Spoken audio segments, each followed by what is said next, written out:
Bismillahirrahmanirrahim. It's me Sayyid Muhammad Hassan Raza from mathemath.com. Let's start with question number 8 of exercise number 7.5.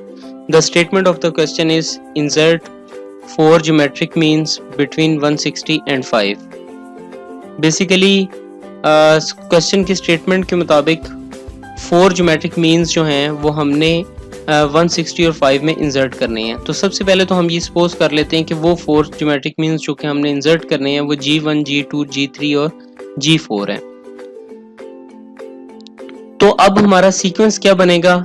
160, G1, G2, G3, G4 और इसके बाद ये last पर आपके पास 5 आ जाएगा। तो इसमें हमारी फर्स्ट टर्म कौन सी होगी? A1 is equal to 160। इसके बाद ये आपके पास जो ये 5 है, 5 आपके पास 6 टर्म होगी। 6 टर्म कैसे होगी? ये क्योंकि आप इसे चेकआउट कर लें 1 2 3 4 5 और 6, सो 6 टर्म आपके पास 5 है। सो अगर हम R फाइंड आउट कर लेते हैं, रेशो फाइंड आउट कर लेते हैं, तो हमें ये आइडिया हो जाता है कि फर्स्ट जो भी आपके पास एलिमेंट है उसका सेकंड के साथ क्या रिलेशन है। सो सबसे पहले तो R जो है इसको फाइंड आउट करते हैं। R फाइंड आउट करने के लिए ये आपके पास A6 है, A6 इज इक्वल टू 5 है। सो हमारे पास ज्योमेट्रिक प्रोग्रेशन के लिए एक फार्मूला है AN is equal to A1 into R raise to power n-1। यहाँ पर आप n को 6 से सब्स्टिट्यूट रिप्लेस कर दें। So A6 is equal to A1 into R raise to power 6-1। So अब आप यहाँ आ जाएं, यहाँ पर ये basically A6 is equal to A1 into R raise to power 5 आ जाएगा, यानी 6-1 इज इक्वल टू 5। अब सिंपली आप इसके अंदर वैल्यूज को पुट अप करें।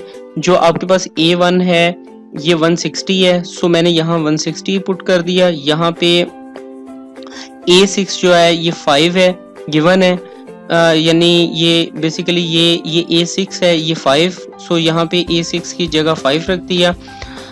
अब नेक्स्ट कुछ इस तरह से होगा कि यहाँ पे क्योंकि R की वैल्यू तो फाइंड आउट करनी है, सो ये 160 जो है इसको इक्वल साइन के दूसरी साइड पर ले आते हैं। यहाँ पर ये बेसिकली 160 और R मल्टीप्लाई हो रहे हैं, सो ये इक्वल साइन के दूसरी साइड पर आके डिवाइड हो जाएंगे। सो ये 5 ओवर 160 आ गया is equal to R raise to power 5।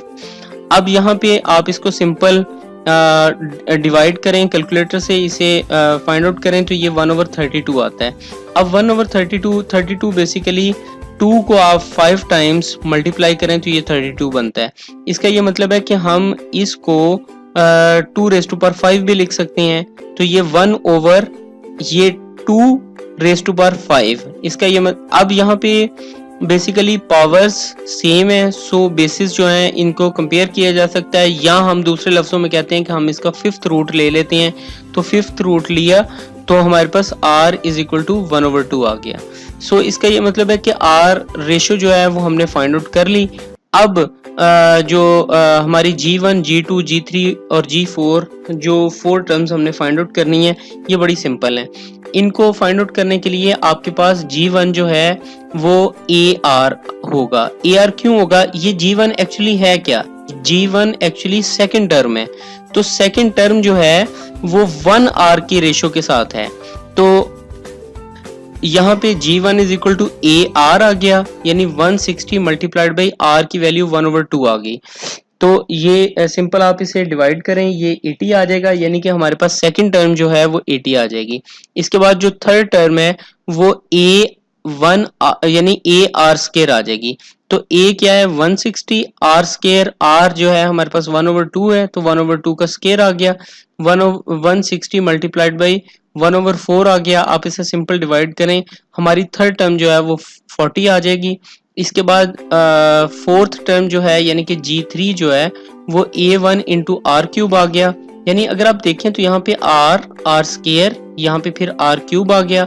R cube जो है वो 160 multiplied by 1/2 raise to power 3। So 1/2 cube, इसका मतलब है कि 1/8 यानी 3 टाइम्स मल्टीप्लाई होगा तो 1/8 आ गया। आप इसे सिंपल डिवाइड करें, मतलब कैलकुलेट करें तो ये 20 आ जाएगा।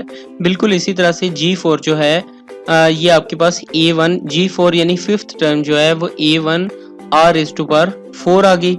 अब इसके अंदर a1 जो है वो 160 है, 1/2 रेज टू पावर 4, ये 1/16 आ गई, यानी 2 4 टाइम्स मल्टीप्लाई होगा तो 116 आ गया। ये 16 और 160 कट हुए तो ये आपके पास 10 आ गया। सो हमारे पास जो 4 ज्योमेट्रिक मीन्स है जो कि हमने इंसर्ट करने थे 160 और 5 के दरमियान में, वो 80, 40, 20 और 10 है। होपफुली आप इसे जो है ना अंडरस्टैंड कर गए होंगे, लेकिन फिर भी अगर किसी को किसी जगह पर कोई प्रॉब्लम आ रही है इस क्वेश्चन में तो आप जो है ना वो हमसे कांटेक्ट करें। इंशाल्लाह हम कोशिश करेंगे कि आपकी क्वेरीज को इन टाइम रिस्पॉन्स दे सकें। Thank you very much.